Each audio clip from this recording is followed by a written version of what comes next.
Are you aware that some of your eating habits might be sabotaging your health?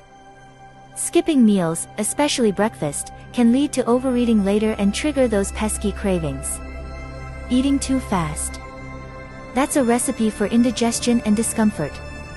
And mindless snacking while binge-watching your favorite show. It adds up to unwanted calories. Then there's stress eating.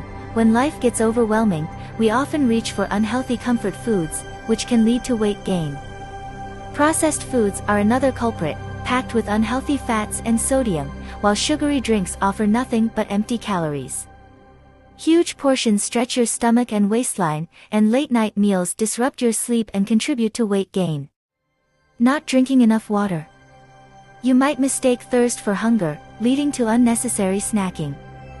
These habits can result in weight gain, nutrient deficiencies, and even chronic diseases.